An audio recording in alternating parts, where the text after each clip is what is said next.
Many people have a passion for houses, for the architecture, the materials, old homes, new homes, small houses, big houses.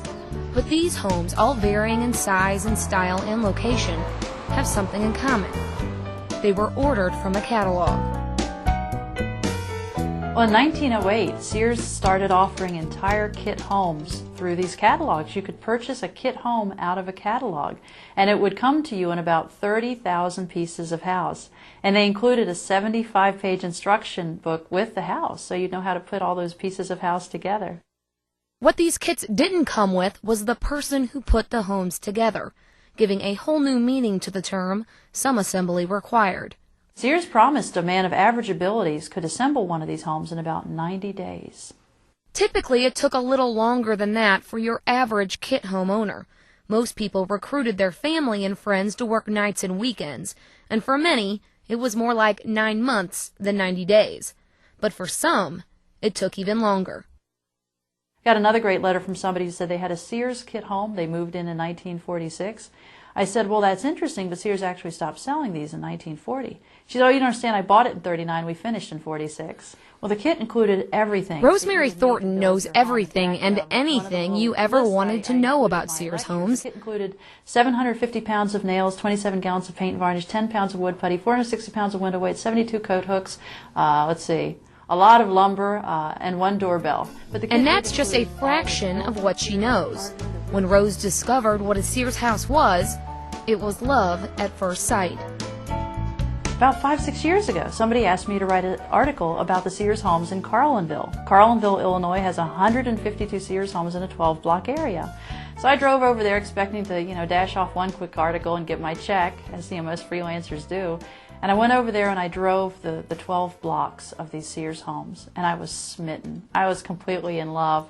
And then as I researched the story, I was just ever more enamored of the whole affair, because they just came in boxcars. They came in pieces and bits, and people build them. In the past couple of years, Rose has written 2 books about these homes and has devoted herself pretty much full-time to these historic structures.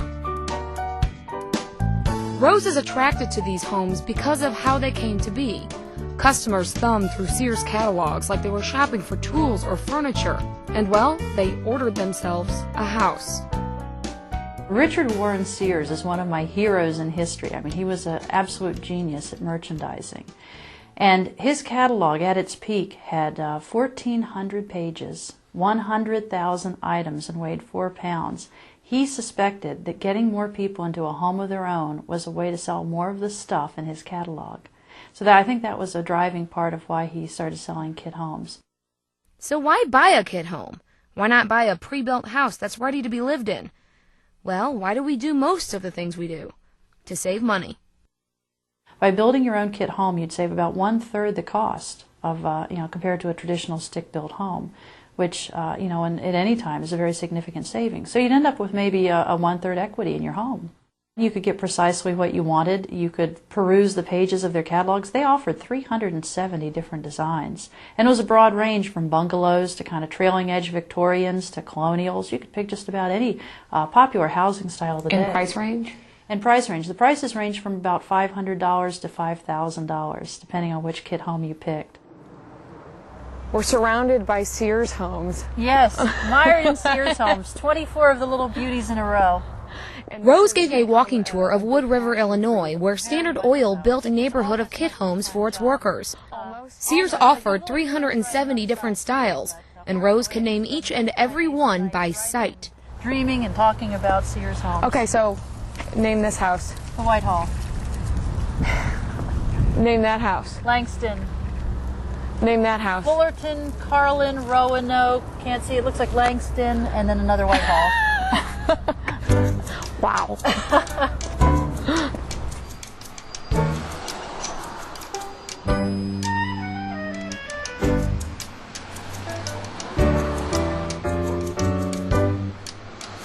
So you got 30,000 pieces delivered to your house. Actually, it was delivered to the train station. And then people had to move it themselves? People would take their horse and wagon or maybe a little Model T truck and 100 run down times? to the train station and pick up all those pieces. It's for this reason that Sears homes are often located within 1 to 2 miles of railroad tracks. After all, it was an entire house, from roofing shingles to framing lumber to doorknobs. When you've got all that stuff, how easy is it, to get a piece of lumber and say, okay, I know exactly where this goes? Well, that was one of the beautiful parts of how Sears did this. All of the lumber had a stamp on it. This one says A119, and the stamp is typically in a blue or black font, about a little less than an inch tall. And this stamp, together with that 75-page instruction book, told you how all the pieces went together. And one misnomer, a lot of people say Sears homes are prefab. They were not prefabricated. This was a true kit home, but all of the lumber was pre-cut. One of their best advertisements said, "Hang your saw on a nail all day." So you didn't even need a saw to build your Sears home. You would take the framing members, you'd look at the stamp, look at your instruction book, and start nailing. It was really an ingenious system. One misconception about Sears homes is that since most of them weren't constructed by professional builders, they lack quality and sturdiness. These houses, almost without exception, were built by homeowners for their families.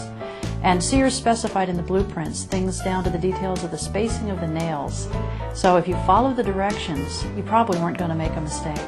So I imagine when people were building a home for their own family, they were very thorough, very conscientious, and very careful.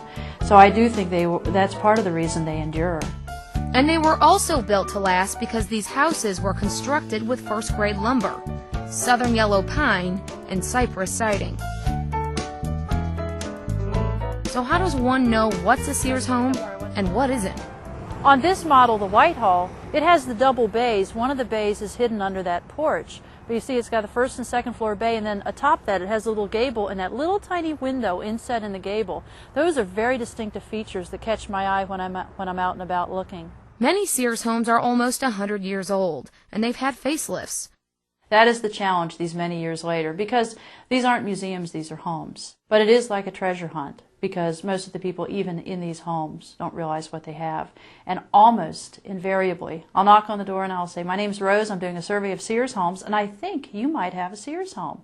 And they always say the same thing. They always say, no, I don't. And then they say, "What is a Sears home?" I think it's interesting that people let you come in their home. Well, I get pretty You knock excited. on their door and you say, I know something about your house. Can I come in? But I will share with them some info, and maybe I often have little brochures in my car that I share with people. And it never ceases to amaze me. 3 or 4 weeks they'll drop me an email and they'll say, "I can't stop learning about Sears homes. This is fascinating." Sears quit selling kit homes in 1940 because houses were becoming more and more complex, with increased plumbing and electrical necessities. But today, you'll find Sears homes standing strong in communities throughout the St. Louis region. And you never know. One day, you might find Rosemary Thornton knocking at your door. "I think you have a Sears home."